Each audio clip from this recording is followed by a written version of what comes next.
પાટણ પાલિકાના ઢોર ડબ્બા કર્મચારીઓ સાથે રખડતા ઢોરોના માલિકોએ હાથપાઈ કરી ડબ્બે કરેલા ઢોર છોડાવી ગયા। આ બનાવના પગલે પાલિકા પ્રમુખ ચીફ ઓફિસરને પોલીસ ફરિયાદ કરવા સૂચન કરતા સીઈઓએ લેખિતમાં પોલીસને જાણ કરી યોગ્ય કાર્યવાહીની માંગ કરી છે। પાટણ નગરપાલિકા દ્વારા શહેરના વિવિધ વિસ્તારોમાં રખડતા ઢોરોની સમસ્યામાંથી શહેરીજનોને ઉગારવા પોલીસ બંદોબસ્ત સાથે ઢોર ડબ્બાની કામગીરી હાથ ધરવામાં આવતી હોય છે, પરંતુ આ ઢોર ડબ્બાની ઝુંબેશ દરમિયાન રખડતા ઢોરોના માથાભારે માલિકો દ્વારા પાલિકાના કર્મચારીઓ દ્વારા મહા મુસીબતે ડબ્બે કરવામાં આવતા ઢોરોને કર્મચારી સાથે લુખ્ખી દાદાગીરીઓ કરી છોડાવી ભગાડી જતા હોવાના કિસ્સાઓ પણ અવારનવાર બનતા હોય છે। ગુરુવારની રાત્રે પાટણ શહેરના અંબાજી નેડિયા વિસ્તારમાં રખડતા ઢોરને પાટણ શહેર કોંગ્રેસ પ્રમુખ દીપકભાઈ પટેલ અને તેમના કાર્યકરો દ્વારા પકડી પાલિકા તંત્રને ઢોર ડબ્બો મોકલી રખડતા ઢોરોને ડબ્બે કરવા જણાવતા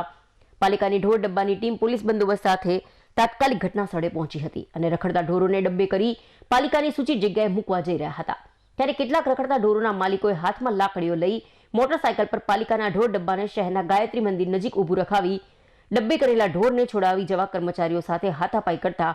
પાલિકાના કર્મચારીઓ ગભરાઈ ગયા હતા। આ બનાવની સવારે પાલિકા પ્રમુખ અને ચીફ ઓફિસરને જાણ કરતા પાલિકા પ્રમુખે ઢોર ડબ્બાના કર્મીઓ સહિત એસઆઈ સાથે બેઠક કરી ચીફ ઓફિસરને આવા માથાભારે રખડતા ઢોરના 5 જેટલા માલિકો સામે નામજોગ પાટણ પોલીસ સ્ટેશનમાં લેખિતમાં અરજી આપી કાયદેસરની કાર્યવાહી કરવા જણાવ્યું હતું અને પાલિકા પ્રમુખ હિરલબેન પરમારે રાત્રે બનેલી ઘટનાના વિડીયો અને ફોટોગ્રાફ્સ એસપીને મોકલી આપી આવા લુખ્ખા તત્વો સામે કાયદેસરની કાર્યવાહી કરી તેઓના વકીલો પણ નેત્રમની મદદ લઈ ડિટેન કરવા અપીલ કરી હોવાનું જણાવ્યું હતું। ગઈકાલે રાત્રે અમારા ઢોર ડબ્બા શાખાના કર્મચારીઓ ઢોર પકડવા માટે અંબાજી નેડિયામાં વોર્ડ નંબર 11ના વિસ્તારમાં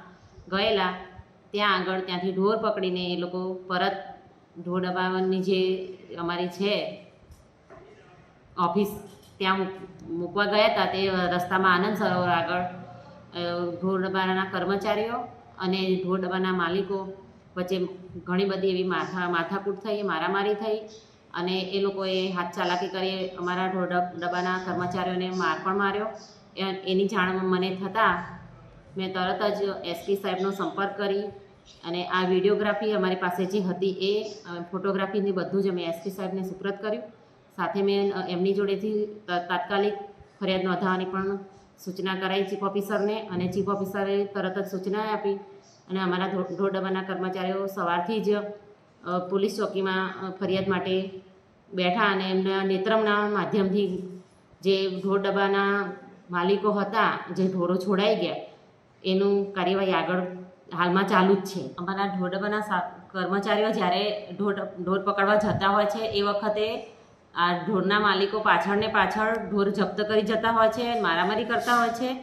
અને આની જાણ અમે એસપીને કરીને એસપીએ એમને ખાસ સારો એવો રિસ્પોન્સ આપ્યો અને અમારા કર્મચારીઓ એની ફરિયાદ નોંધવા માટે બી ડિવિઝનમાં કાર્યવાહી માટે ચાલુ જ છે એની। અને એમના જે વાહનો હોય એનો જે વિડીયોગ્રાફી છે એના માધ્યમથી એટલું હું ચોક્કસ કહીશ કે પોલીસ કર્મીઓને કે તમે યોગ્ય પગલાં લેજો, અમારા અધિકારીઓ જોડે અન્યાય થાય નહીં અને આવો બનાવ ફરી કોઈ બને નહીં એ માટે થઈ નેત્રમનો પણ ઉપયોગ કરી અને એમના જે વાહનો, એમના જે નંબરો હોય વાહનોના એના ઉપરથી